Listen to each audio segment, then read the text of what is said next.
میرے پاس فیکٹری میں ایک 24 سالہ لڑکا کام کرتا ہے۔ آج بارش کی وجہ سے میں نے اس سے پوچھ لیا کہ میں بازار ناشتہ کرنے جا رہا ہوں، آپ بھی آ جاؤ۔ اس نے کہا انکل آپ جاؤ، میں نے ناشتہ نہیں کرنا۔ میں نے وجہ پوچھی تو ٹال گیا، لیکن میرے اصرار پر بتایا کہ اس کے گھر بچہ ہونے والا ہے اور اس کی بیوی کمزور ہے، اس لیے میں نے ناشتہ کرنا چھوڑ دیا۔ 10-11 بجے کھانا کھا لیتا ہوں بازار سے، اور 2 روٹیاں بازار سے لے آتا ہوں، اور رات کو باہر سموسے والے سے تھوڑی سی چٹنی لے کر روٹی کھا لیتا ہوں۔ اس طرح کرنے سے میرا روز کا 100 روپیہ بچ جاتا ہے۔ میں ان پیسوں سے اپنی بیوی کے لیے طاقت کا شربت اور پھل لے جاتا ہوں۔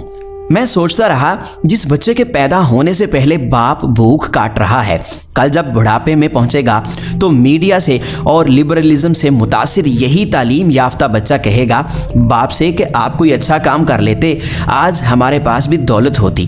پاس بیٹھی بیوی بھی کہہ دے گی ہاں بیٹا میں نے ساری زندگی تنگی میں ہی گزاری۔ تو اس باپ کے دل کے کتنے ٹکڑے ہوں گے، وہ اپنا دکھ اپنا درد کس سے شیئر کرے گا؟ لیکن فیس بک اسکالر تو مرد ہی کو برا کہیں گے، عورتیں مرد کے ظلم کے قصے سنائیں گی۔